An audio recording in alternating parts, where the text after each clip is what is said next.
So regarding to the Akedah, some people ask a question: how is it possible that he's going to slaughter his son? Who in the right mind? Even if God told them. So Hashem tells Avram, "V'ha'aleyu sham la'olah." You should bring him for an olah, for a sacrifice. He didn't tell him to slaughter him.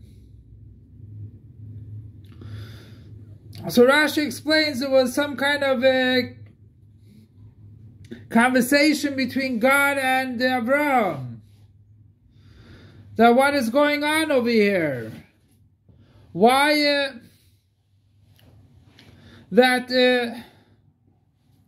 sure, Abraham did everything as God told him to do.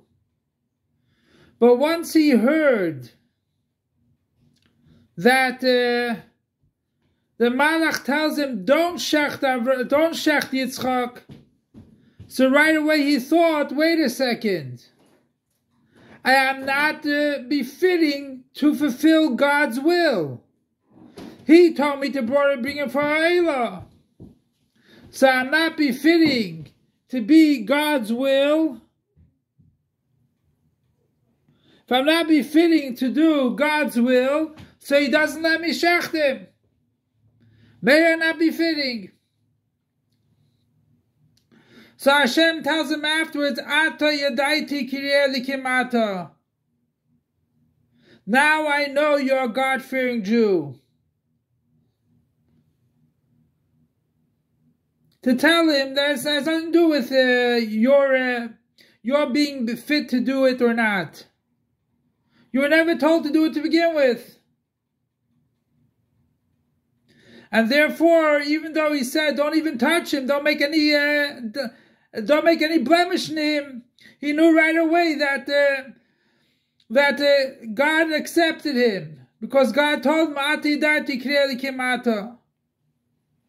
And we see that he had no complaints to God, because we see that when Moshe Rabbeinu, before he took the Jews out of Egypt, and before anything, he came over to Paroi to tell him that the God of the Jews wants to take the Jews out of Egypt. Paroi told him,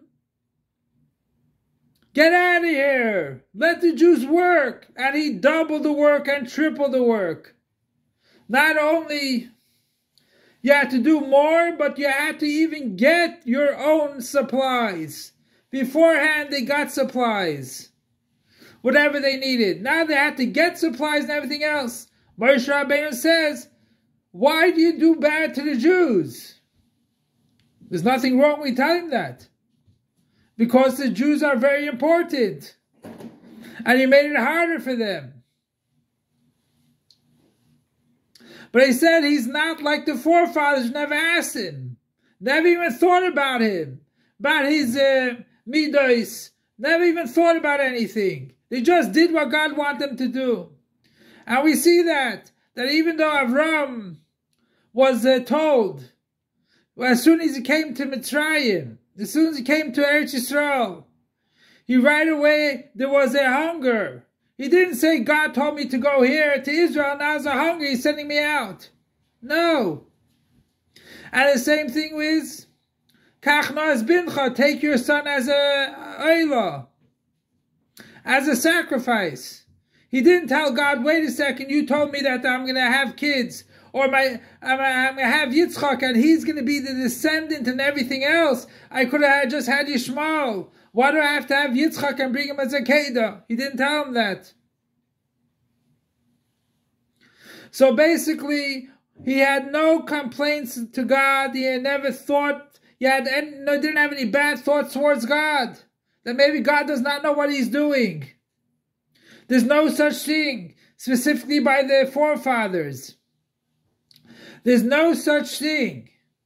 The only thing we see by our forefathers, maybe I am not befitting for this.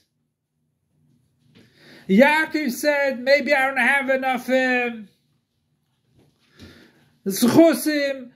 Avraham said, maybe I don't have enough zchusim.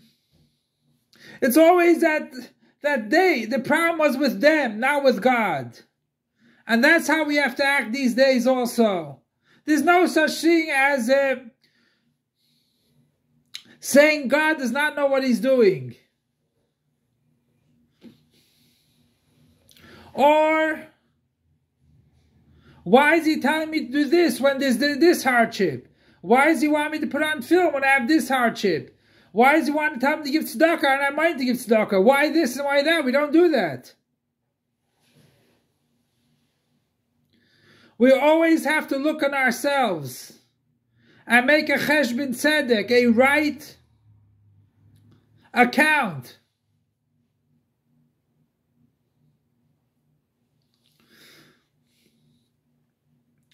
So the same thing is with Rashi over there. It brings down a Rashi, there's a Medrash, a Rashi says, Amar Abba, you're not allowed to look on a keshes. You now look on a rainbow, and the reason why you now look at a rainbow is because it's connected to God. When you see a rainbow, you see the shine of God too, and you shouldn't get involved in it. So even though the keshes was the rainbow is a sign you won't bring any bad to the world, and the keshes is a good thing, Rabbi says no. In Yechezkel it says that he does look. You're supposed to look on the keshes and see the shine of God there. So the idea behind this follows: a person, when he looks on things, and he can come into questions. He looks at the rainbow, and then he sees a great shine around it, that's God and everything else. He might come into questions. And the reason for that is because everyone is bad. Everyone was created with a nefesh bahamis. And like it says in the Merkava, you're not supposed to look at the Merkava. You're not supposed to get involved in the higher realms. And the reason for that is because you might have questions. And then if you have questions, you'll doubt God. You'll have too many questions in God.